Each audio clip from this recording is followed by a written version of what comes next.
சற்று உஷார் நிலை தேவைப்படுகிறது. எந்தெந்த மாவட்டங்களில் சற்று உஷாராக இருக்கணும், எந்தெந்த மாவட்டங்களில் கனமழைக்கான வாய்ப்புகள் இருக்குது, எங்கெல்லாம் நமக்கு மிதமான மழை பொழியும் என்பது குறித்து மிக விளக்கமாகவும் தெளிவாகவும் நம்ம சொல்ல போகிறோம். நீங்கள் நண்பர்களே கடைசி வரை வானிலை அறிக்கையை கேட்டு பயன்பெறுங்க.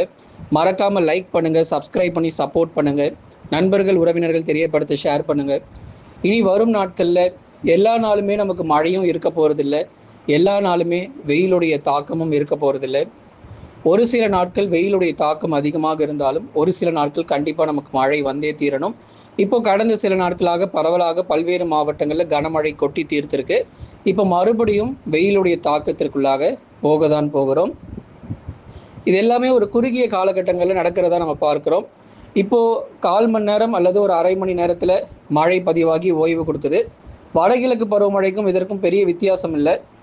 வடகிழக்கு பருவமழையில் குறிப்பாக நமக்கு 2 மணி நேரம் 3 மணி நேரம் மழை பெய்தாலும் குறுகிய நேரத்தில் அதிக மழை பொழிவு பதிவாகி ஓய்வு கொடுக்கும். அதாவது இந்த நாள் முழுவதும் கனமழை அல்லது 24 மணி நேரமும் மழை பொழிவு அதுபோல எதிர்பார்ப்பது இந்த வருஷம் ரொம்ப கடினம். உதாரணமாக நம்ம சொல்லணும் அப்படின்னா, ஒரு புயல் சின்னம் கரையை கடக்குது அப்படின்னா ஒரு குறிப்பிட்ட சில மணி நேரங்களில் மழை பதிவாகி அடுத்த நாள் பார்த்தா வெயில் அடிக்க ஆரம்பிச்சிடும். அந்த ஒரு நாள் புயல் கரையை கடக்கிற அந்த ஒரு நாள் தான் வானிலை பொறுத்த வரைக்கும் வெயில் இல்லாமல் மழை பொழிவாக இருக்கும். அப்புறம் அடுத்த நாள் பார்த்தா அப்படியே வானிலை பொறுத்த வரைக்கும் மாறி இருக்கும், வெயிலுடைய தாக்கம் அதிகமாக இருக்கும். இப்படிப்பட்ட ஒரு மாறுபட்ட ஒரு வானிலைக்குள்ளாக தான் இந்த வடகிழக்கு பருவமழைக்குள்ளே நம்ம போக போகிறோம். வெள்ளப்பெருக்கு இருக்குமா? கண்டிப்பாக உண்டு. அதீத கனமழை ரெட் அலர்ட் இருக்கா? நிச்சயமாக இருக்குது. எந்தெந்த மாவட்டங்கள் என்று சொல்லி மிக விளக்கமாக நம்ம பார்த்து தெரிந்து கொள்ளலாம். இந்த ஆகஸ்ட் மாதத்தினுடைய மீதமுள்ள நாட்கள் மழை பொழிவு எப்படி இருக்கும் அப்படிங்கிறதையும் உங்களுக்கு நம்ம தெளிவுபடுத்தி சொல்கிறோம். வட தமிழக கடலோர பகுதிகளின் மேல் வளிமண்டல சுழற்சி பொறுத்த வரைக்கும் நிலவி கொண்டிருக்கு. இதனாலேயே நமக்கு தமிழ்நாட்டில் மழை பொழிவுகள் கணிசமாக அதிகரித்து கொண்டிருக்கு. இதன் காரணமாக பெரும்பாலான வட தமிழகத்தில் அவ்வப்போது மாலை நேரங்கள் அல்லது இரவு நேரங்களில் இடியுடன் கூடிய கனமழை பொறுத்தவரை தீவிரமாகி வருகிறத பார்க்கிறோம். சரியாக பகல் நேரங்கள் வரை ஒரு 3 மணி வரை வெயிலுடைய தாக்கம் இருந்தாலும் 4 மணி 5 மணியிலிருந்து உங்களுக்கு மழை வாய்ப்புகள் படிப்படியாக ஆரம்பிக்க தொடங்கும். அது ஒவ்வொரு நாளும் ஒவ்வொரு இடம் மாறுபடும். எல்லா நாட்களிலுமே ஒரே இடத்துலையும் நமக்கு மழை பொழிவில்லை. அது எந்தெந்த இடத்துல நமக்கு மழை பெய்யும் அப்படிங்கிற அந்த மாவட்டத்தினுடைய பெயரையும் அந்த ஊர் பெயரையும் தான் நம்ம சேனலில் தினந்தோறும் உங்களுக்கு அப்டேட்ஸ் கொடுத்துக்கிட்டே இருப்போம். இப்போ அடுத்து வரப்போகிற நாட்களிலும் இந்த 11, 12 மற்றும் 13, 14 தேதிகள், 15, 16 தேதிகள், ஆகஸ்ட் மாத இறுதி வரைக்குமே கூட வட தமிழகத்தில் பரவலாக மழை பொழிவு நிச்சயமாக இருக்க போகுது. ஒரு சில இடங்களில் கனமழையாக இருந்தாலும் ஒரு சில பகுதிகளில் இடைவிடாத நமக்கு மழை பொழிவும் உறுதியாக நமக்கு எதிர்பார்க்க முடியும். ஆகவே விட்டு விட்டு பெய்யாத பகுதிகளிலும் பலத்த மழை பொழிவுகள் எதிர்பார்க்க முடியும். ஒரு தொடர் கனமழை தமிழ்நாடு முழுவதும் பலத்த மழை பெய்யுமா அப்படின்னா நிச்சயமாக பதிவாகும். ஒரு சில மாவட்டங்களில் மிதமான மழையும் ஒரு சில மாவட்டங்களில் கனமழையுமாக பரவலாக மழை பொழிவுகள் கொட்டி தீர்க்கும். தமிழ்நாடு முழுவதும் அநேக இடங்களில் இடியுடன் கூடிய கனமழை பொறுத்தவரை பதிவாக வாய்ப்பு. சென்னை, திருவள்ளூர், காஞ்சிபுரம், செங்கல்பட்டு, விழுப்புரம், கடலூர், புதுச்சேரி மற்றும் காரைக்கால், கள்ளக்குறிச்சியில் வானம் ஓரளவு மேகமூட்டமாகவும் காலை 10 மணி முதல் மதியம் 2 மணி வரை வெயிலுடைய தாக்கம் எல்லா மாவட்டங்களிலும் கொளுத்து எடுக்க போகுது. இதுவரைக்கும் மழையை பார்த்துருப்பீங்க, நிறைய இடங்களில் பரவலான மழை வந்திருக்கும். அதற்காக இனிமேல் மழை வராது அப்படிங்கிறதையும் நம்ம சொல்லலை. காலை 10 மணி முதல் மதியம் 2 மணி வரைக்கும் ஒரு தீவிர வெயில் பொறுத்தவரை தமிழகத்தில் இனி வரும் நாட்களில் பல மாவட்டங்களில் எதிர்பார்க்க முடியும். ஒரு 7 நாட்கள் 8 நாட்களுக்கு பிறகு மீண்டும் வெயிலுடைய தாக்கம் மிக அதிகமாக இருக்கும். எந்த அளவுக்கு மழை பெய்ததோ அது அந்த மழை தண்ணீர் எல்லாமே நீராவியாக போக போகிறது. அதை தொடர்ந்து மழை பொழிவுகளும் மாலை மற்றும் இரவு நேரங்களில் நிச்சயமாக எதிர்பார்க்கலாம். கடலூர், விழுப்புரம், புதுச்சேரி, காரைக்கால், அதே போல் சேலம், நாமக்கல், கரூர், திருப்பூர், ஈரோடுல வெயில் தாக்கம் பகலில் கொஞ்சம் அதிகமாகவே இருக்கும். சில இடங்களில் பகுதியாக மழையானது ஒதுக்கி பதிவாகும். மற்றபடி மாவட்டம் முழுவதுமாக மழை பெய்ய போகிறதும் கிடையாது. சென்னை முதல் கடலூர் வரை இருக்கக்கூடிய பகுதிகளிலும் ஒரு சில இடங்களில் மழை வாய்ப்புகள் இருக்கும். அதே மாதிரி வேலூர் முதல் சேலம் வரை இருக்கக்கூடிய பகுதிகளிலும் ஒரு சில இடங்களில் பரவலாக மழை தீவிரம் நிச்சயமாக எதிர்பார்க்கப்பட்டு வருகிறது.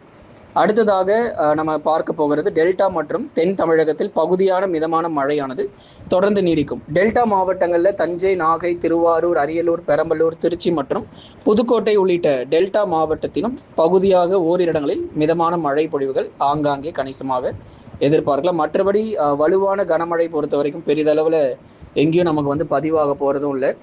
வரும் நாட்களில் பார்க்க தான் போறீங்க, மழை தீவிரம் மீண்டும் சற்று குறைந்து பகல் நேர வெப்பநிலையானது அதிகரிக்க தான் போகுது.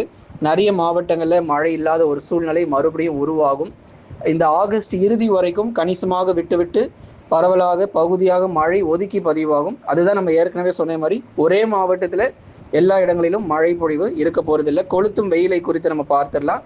குறிப்பாக தென் மாவட்டங்கள் மதுரை, திண்டுக்கல், விருதுநகர், சிவகங்கை, ராமநாதபுரத்திலும் குறிப்பாக இன்று முதலாக நமக்கு பகல் நேர வெப்பநிலை இயல்பிலிருந்து சற்று கூடுதலாகவே எதிர்பார்க்கப்படுது. குறிப்பாக வட தமிழக உள் மாவட்டங்கள் திருவண்ணாமலை, வேலூர், ராணிப்பேட்டை, சேலம் போன்ற மாவட்டங்களில் சற்று இயல்பிலிருந்து வெப்பநிலை அதிகரிக்கக்கூடும். ஆகவே வருகிற நாட்களில் வட தமிழக உள் மாவட்டங்களில் இயல்பிலிருந்து 2 டிகிரி செல்சியஸ் வரைக்கும் வெப்பம் உயரப்போகுது.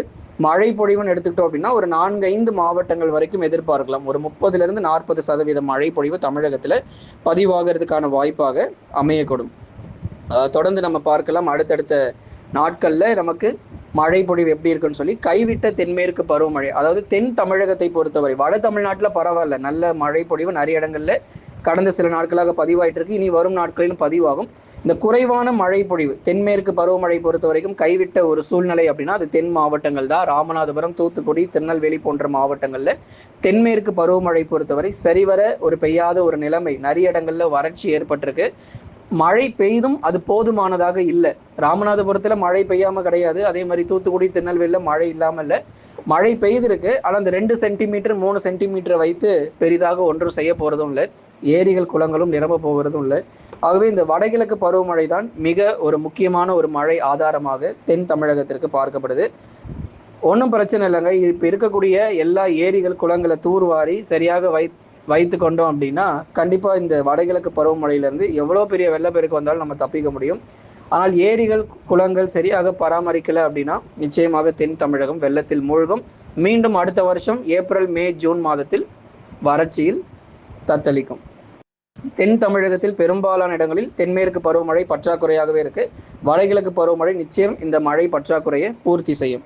கடந்த 24 மணி நேரத்தில் பதிவான அதிகபட்ச வெப்பநிலை பொறுத்த வரைக்கும் ஈரோடு மாவட்டத்தில் 37.6 டிகிரி செல்சியஸாக ஈரோடு மாவட்டத்தில் வெப்பநிலை பதிவாயிருக்கு. கடந்த 24 மணி நேரத்தில் பதிவான அதிகபட்ச மழை அளவு பள்ளிக்கரணை 6 சென்டிமீட்டர், உபாசியில் 6 சென்டிமீட்டர், சின்கோனாவில் 6 சென்டிமீட்டர், அம்பத்தூரில் 5 சென்டிமீட்டர், கலவையில் 4 சென்டிமீட்டரும், காட்பாடி பகுதியில் 3 சென்டிமீட்டரும், ஆற்காடு பகுதியில் 3 சென்டிமீட்டர் மழை பொழிவு, தாம்பரத்தில் 3 சென்டிமீட்டர், புதுச்சேரியில் 3 சென்டிமீட்டர், ஆலந்தூரில் 3 centimetre, Uthiramerur 3 centimetre, Mayiladuthurai 2 centimetre, Cheyyar பகுதியில் 2 சென்டிமீட்டர், பணப்பாக்கம் பகுதியில் 2 சென்டிமீட்டரும், கடலூர் மாவட்டத்தில் 2 சென்டிமீட்டரும், நாலுமுக்கு பகுதியில் 2 சென்டிமீட்டரும், வேலூர் பகுதியில் 2 சென்டிமீட்டர் மழை பொழிவுகள், ஊத்துக்கோட்டை 2 சென்டிமீட்டர், கிருஷ்ணகிரி பகுதியில் 2 சென்டிமீட்டர், அவலாஞ்சியில் 2 சென்டிமீட்டர், பூந்தமல்லி 2 சென்டிமீட்டர், குன்றத்தூரில் 1 சென்டிமீட்டரும், அருப்புக்கோட்டையில் தலா 1 சென்டிமீட்டரும், மணல்மேடு பகுதியில் 1 சென்டிமீட்டரும், தேக்கடி பகுதியில் 1 சென்டிமீட்டரும்,